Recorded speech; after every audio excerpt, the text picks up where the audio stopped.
Hello, everyone. Hello, hello, hello, hello, hello. Good evening. Happy Sunday. It's Denise back. My name is Denise Ejo, the CEO of Commonwealth Cancer Foundation. I'm looking forward to seeing you all. Now, let's start again. It's hot.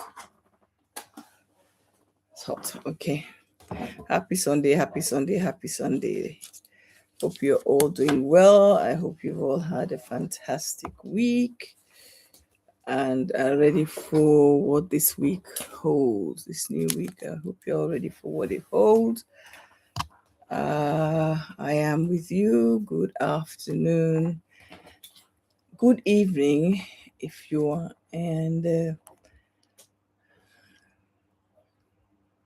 UK, Africa. Depends on where in Africa. Um, if you're in the States, I think your time zones are different, and if you're on the other side of the world, your times are different. Good afternoon, good evening, good morning. How are you all doing? Happy Sunday. It's very nice to see you. I think I look very tired tonight. I know I do because I feel it. Please don't mind me. It's chemo that is affecting me this like this today. So whatever you see, you take it. How are you all doing? Good afternoon. Okay, so let's get this thing on the road. Invite your friends. Let's all connect. Come on now. Let's start this program. Let's be on time and let's do the needful. Yeah. Hello, everyone. Just give me a few minutes. You know, we always give our people, so we start. Please, in the book, say hello. Okay, so the new Nigeria. Hello, how are you? How was your week? How is our cancer patient doing? Uh, I read something yesterday.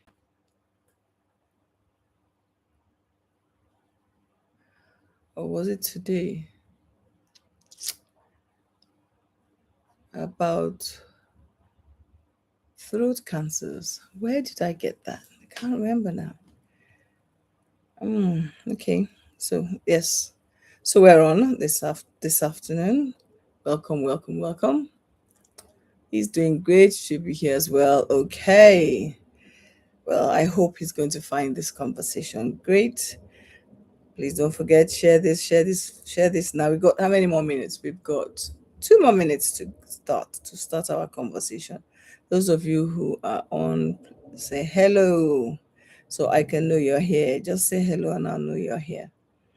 How are you all doing? Happy Sunday, happy Sunday, happy Sunday, happy Sunday, happy Sunday. It's very hot, and yet it's cool. So it's not making sense to me why it's hot and then it's cool. Or maybe it's me not putting. Oh, okay, it's me that caused that. It's me that caused that. Whew. So, write in the comments, right. I am looking at you all and saying to myself,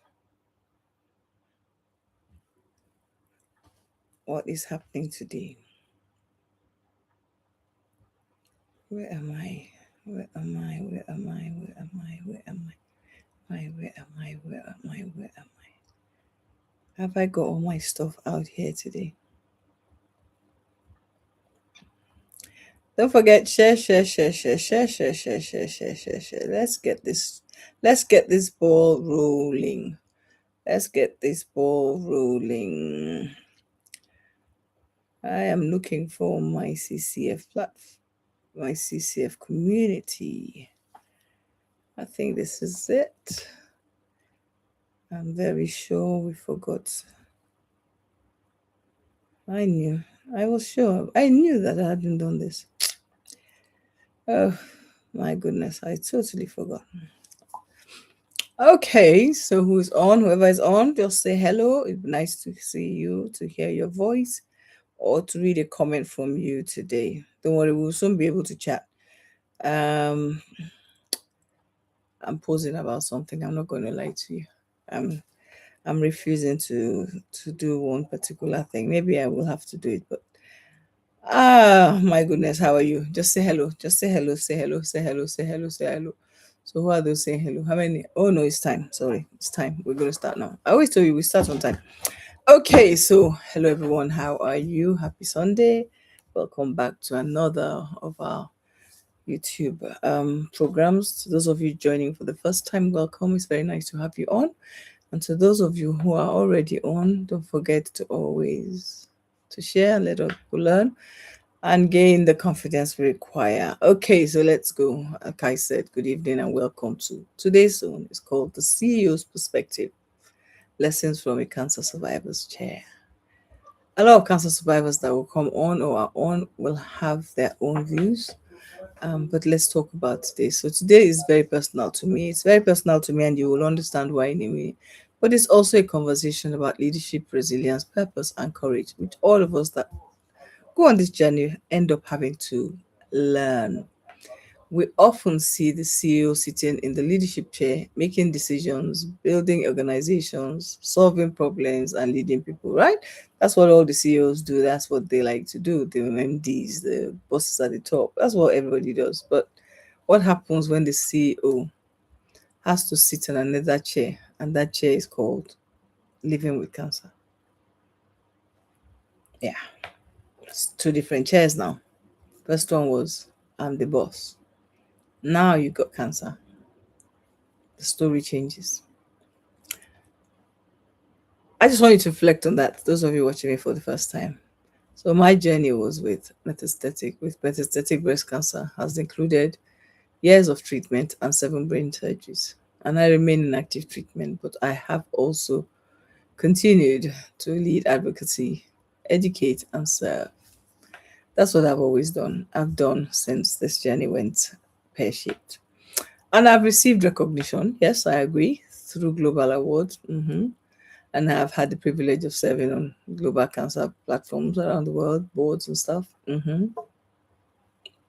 So today, I just want to talk about what happens when leadership, business, that's you had something you were doing before, work or your employment or whatever, purpose and personal health meet in the same room, on the same chair.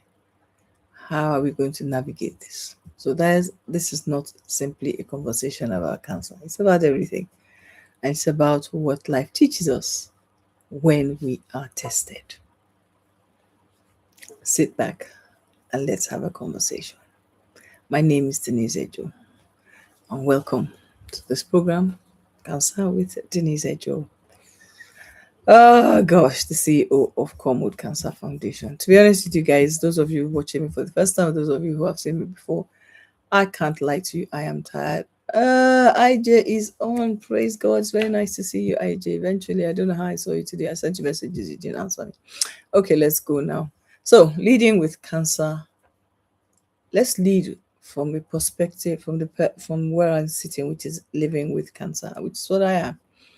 One of the things cancer has taught me is that leadership does not stop because life became difficult. Okay.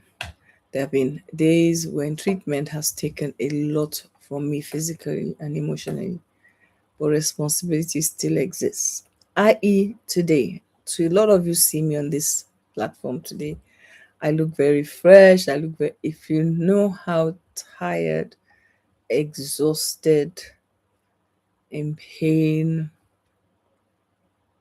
drugged up I am sitting here, then only cancer patients who have it will understand. So people need me. I have to come live. If I don't come live, there's somebody who needs to hear something I have to say. And if I'm not here, they're not going to hear it because I don't want to sit here. No, that's not how you do it. When you want to lead, you lead. The organization still needs direction. CCF, Cornwood Cancer Foundation, still needs me.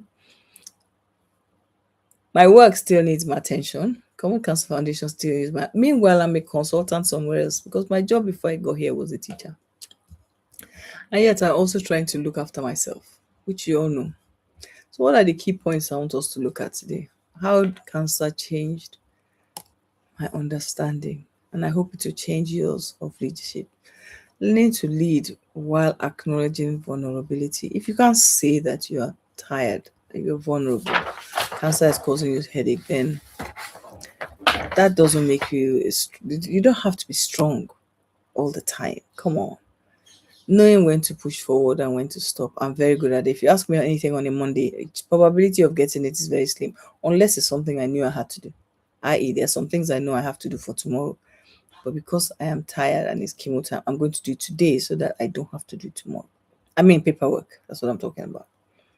The importance of delegating and accepting support. My team are very, very good, very kind, very, very supportive, always present.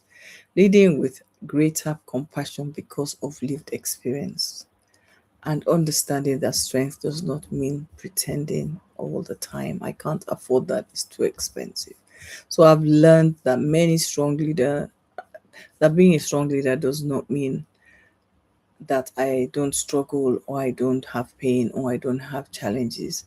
Sometimes strength is simply deciding that I will continue one day at a time. Okay, so let me now say hello to those on this thing. I've seen IJ, I've seen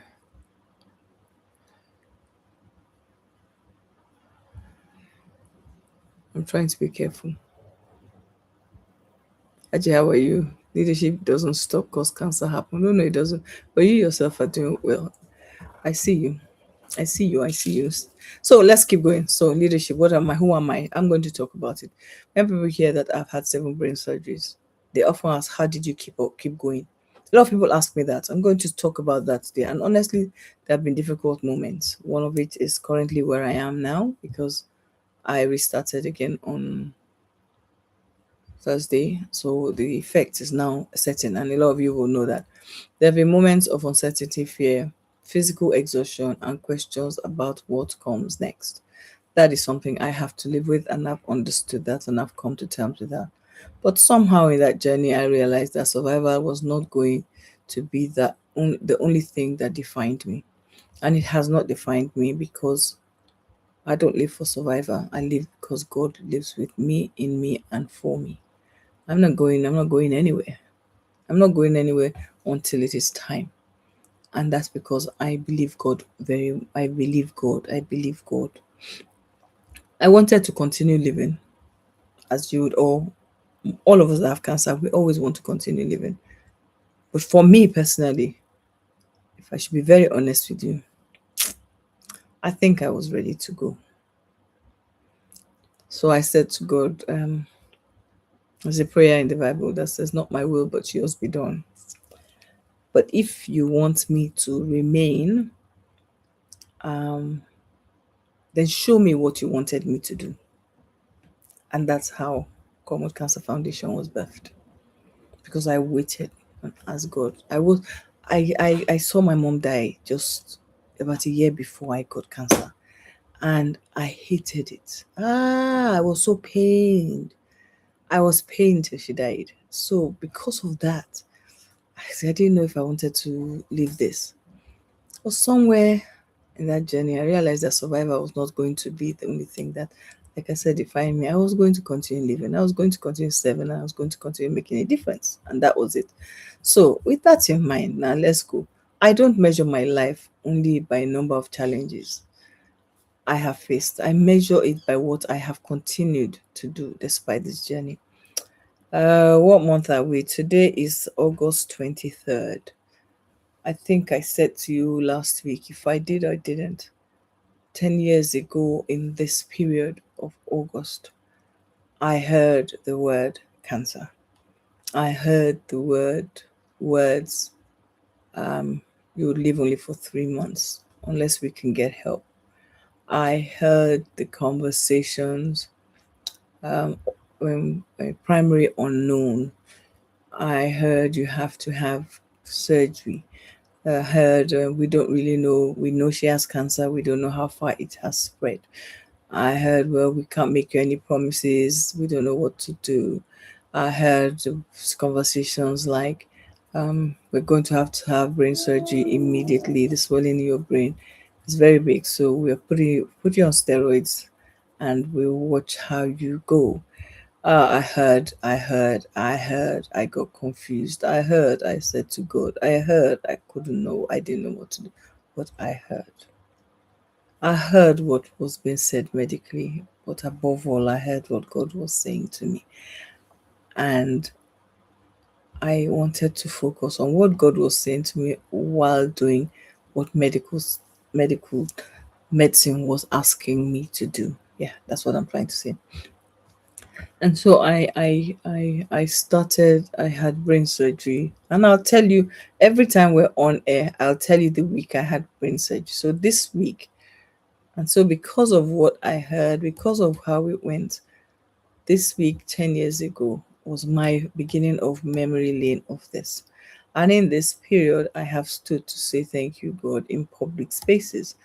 In this time of the year, a lot of you, and I want to use this opportunity to thank you, thank you, thank you. Whoever says your videos might, I appreciate you. Those of you in the UK, I know some people say they will still continue to donate for the rest of the month.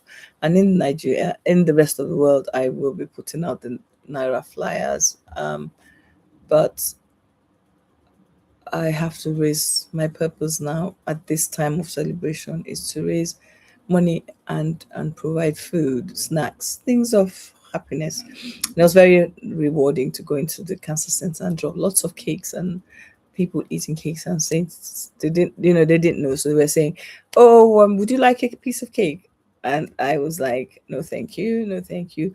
But I got exposed because one of the medical staff came up and said, "Oh, today's thank you for the cakes." And I was like, "Oh my God, why did you shout like that?" Yeah, that was how that went. So it's one of the things you go through. At some point in that journey, I had to ask myself very many important questions. When I say important questions, I mean important questions. At some point, I asked myself, what am I going to do with life? See? And I didn't know what to do. Cancer was about to change things for me, and I didn't really know how I would navigate it. I'm not going to lie. I spent a lot of time crying. I hid my tears and my pain from my children because my youngest child at the time was 11 years old. But that period, that going into clinic, that seeing other people's pain, that seeing the challenge for someone who was a secondary school teacher, and I tell you, I loved working with the kids. I realized that the only thing I could do was do this. So it became the reason I started to speak up about cancer. I was an educator. A reason I wanted to educate people about it and force you to have a reason to fight because you have to fight. You have to fight to survive. But don't fight to survive by thinking you can sit down and just keep praying. And if I use the Bible again, like I say, I am a Christian. I am very proudly a Christian. I would say very clearly to everybody that survivor for me had a lot of meaning. I had a child who was, like I said, 11 years old. I had to fight to survive for her and watch her. I wanted to see her graduate. I watched her finish secondary school. I watched her collect all her GCSE. She got her A levels. She went on to university. She graduated. She got a job. I really needed to survive for that. But I also needed to survive as I became an advocate. I want to change the narrative. I am tired of everybody thinking we're just wait for us to die, because that's what a lot of people do. Wait for us to die. No, please don't wait for me to die because I ain't gonna die. I cannot die until God says it's time for me to die. So don't bother. Don't bother waiting for me. You're gonna waste your time. And that's what I want to hear cancer patients say. Don't wait for me to die. I'm not gonna die. We now start to create platforms. I have lots of platforms. I work in platforms. I am in groups with the cancer community, and the strongest place to get help in standing up is in your cancer community. I can tell you that, and I beat my chest with it. If you sit down with cancer patients and you're falling and you're crying and you're falling to the bottom, trust me, it's that community that will help you to get through it. So don't say, well, I can't do this, I can't do that. You can. Yeah. And so cancer changed my life, but it changed me, moved me in a different direction. And but I decided that cancer would not I repeat, would not be allowed to define the limits of my life. It's no. And when I say that, I'm going to explain to you. As I am today, I'm called Dr. Denise Ejo. I got a PhD in education and won the Social Change Award from Walden University during COVID. So celebrate your successes. I'm being honest with you. Celebrate your successes. Go one at a time. My book is in public space now. You can buy it in bookshops. Not just one book, books, but my story or a book based on my story is out there. I'm celebrating my one steps because that's all. Cancer changed me. I'm a math teacher, so please understand. Before all this, I was a math teacher. I was a math teacher, and I rose all the ranks all the way till I became a head of school. Okay, or head of schools rather. But in all of that, cancer changed me. So I became the CEO. I say now the advocate, and still the patient advocate. Yeah, and still the survivor, the person that is still there. So today I've had the privilege to being recognized of awards. Oh yeah, and serving on global boards. Yes, I've done that. I serve on global boards. And I'm going to beg a lot of you that we have projects around the world where we're trying to look at, because I make noise, I'm an advocate, where we're trying to look at the science of cancer and the drugs. Because one of the things I keep asking is the drugs that are available, were they designed with black people DNA? And I am a voice that makes so much noise about it. But even the black one is even for people that are black. Me, I'm even making noise for the mixed race one because we are very many. And every time they do the black white one, they do the white one is done. And now we're fighting for black one. We're fighting for black one, we're fighting for mixed race ones because me, you won't have finished black ones and then say that okay, we now want to start mixed race children. No, it can't happen. All will go together. So I recognize it was not the destination at that point. The words are meaningful. I am grateful, and I continue to trust God that it's not so much honoring me, but honoring my champions, honoring those that have left me, but were very good on this thing, and their voices really, I heard them. I heard their voices, and they carried me through as well. And they will carry you through. So when you hear a survivor's voice, you will hear strength. But what matters most to me is what the platform allows me to do today, advocacy.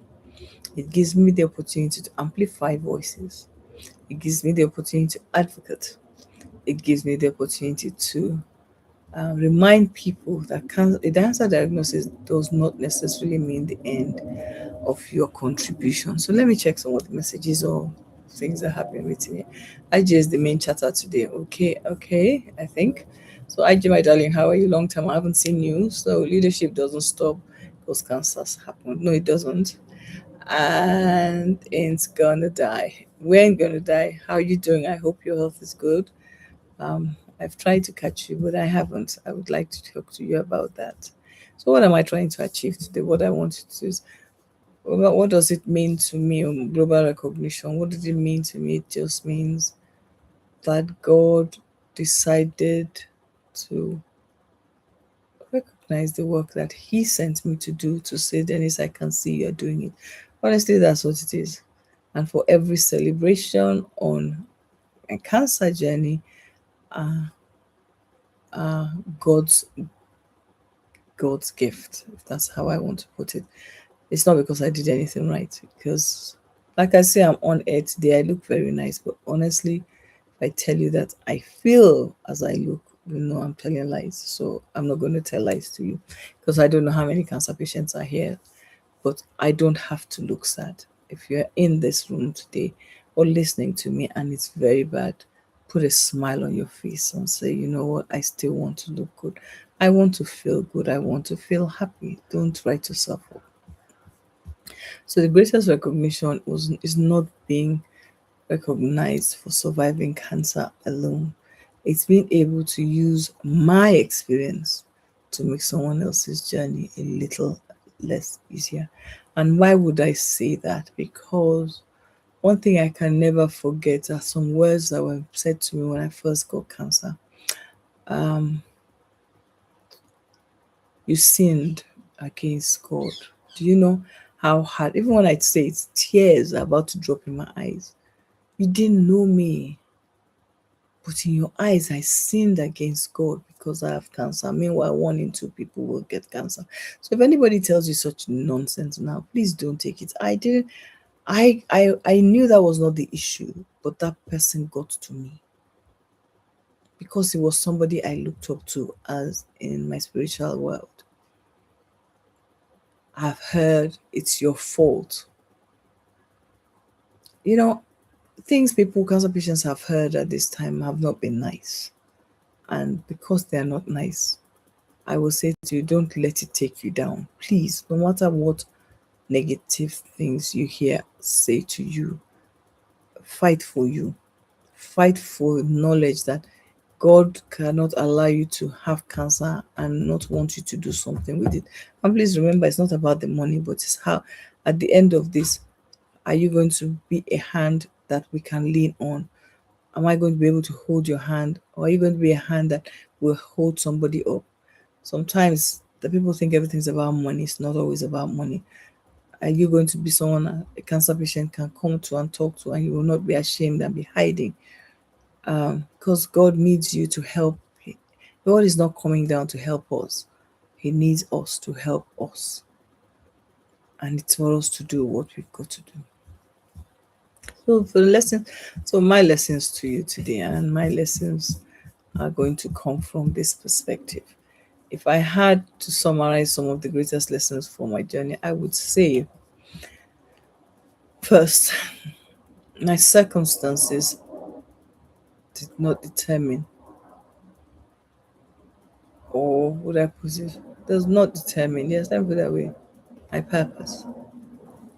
In my life, my experiences have,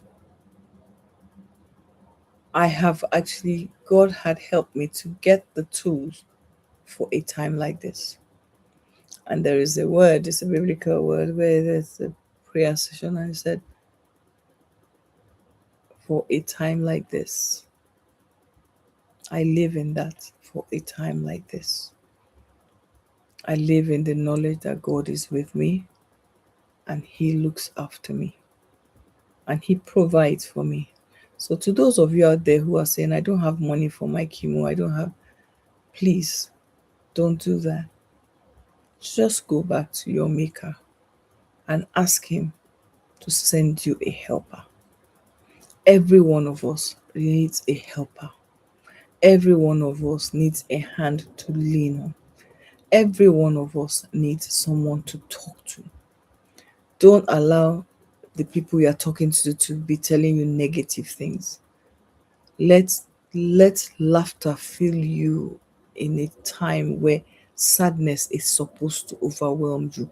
No, let love surround you in a time where everybody walks away from you, because unfortunately the cancer journey is a very, very, very lonely time, lonely experience, lonely journey.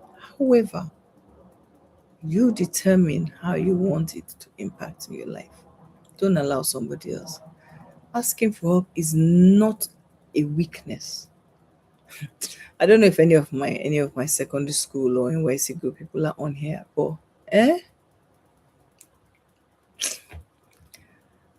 I look like this, right? If I want something and I say, please, can I help? Sometimes I even get them saying to me, why don't you just ask? Is there anything you need? We'll sort it out.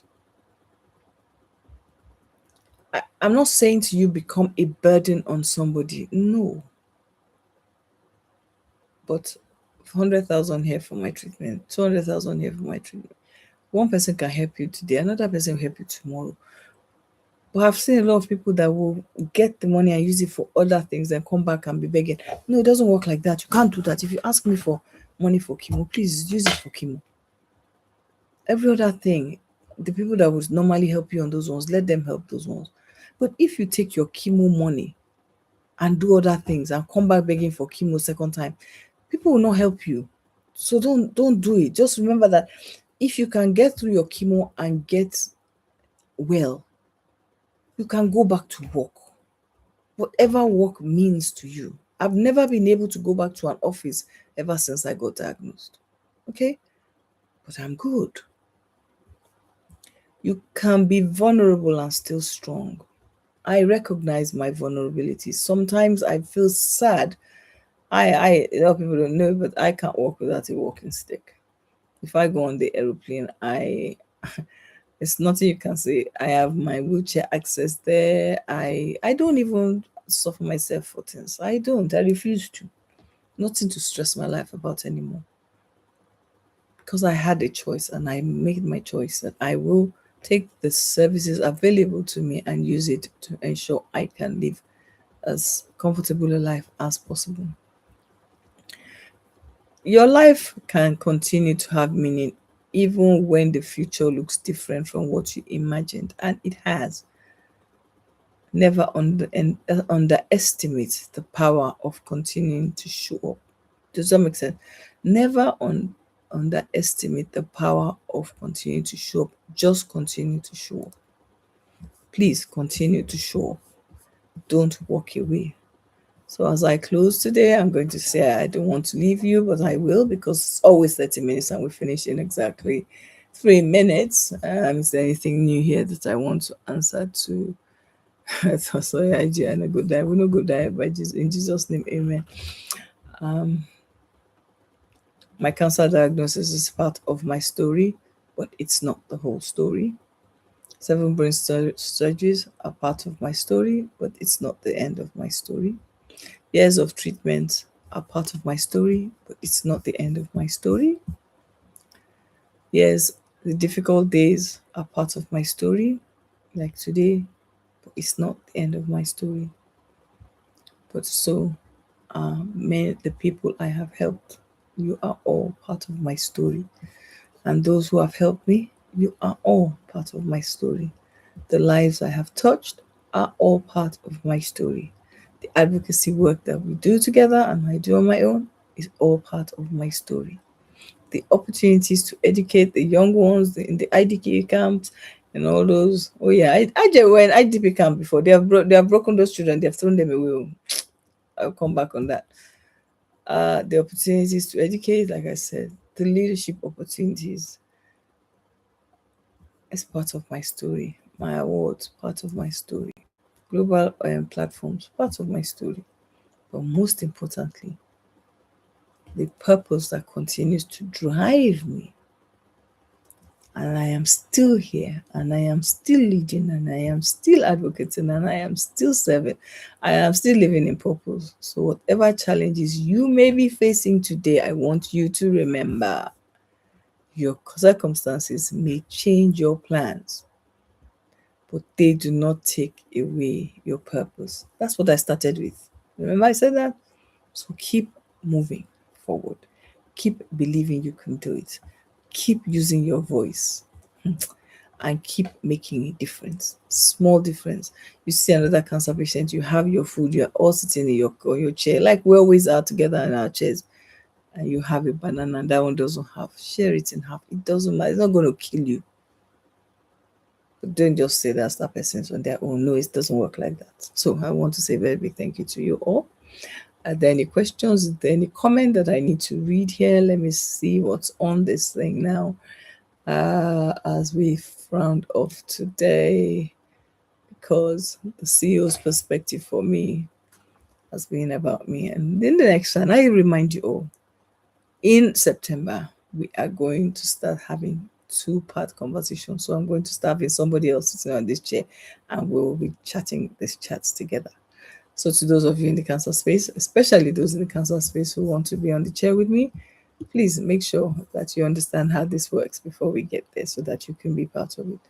I love you all. I want to thank you all for joining me. My name is Dr. Denise Ejo, the CEO of Cornwall Cancer Foundation, and I've just shared the CEO's perspective, lessons from a cancer survivor's chair with you. Until next time, keep living, keep leading, and keep working on purpose. 4. Together we fight. Together we win. You can find me on all my social media handles. Dennis Ejo, Cornwall Cancer Foundation, the Ejo25 on my Instagram. Just search for me, you will find me. And any messages, I am here. I hope I can meet you. I do not raise money for cancer treatment. I only support as a cancer patient. May God bless you all. Have a fantastic weekend. And I will see you all soon. I'll see you next week. No, next week at the same time. Don't know what we're talking about. Caleb will send it to me later today. And to my guys, and to all of you out here, thank you for joining me. Take care of yourself. Good night.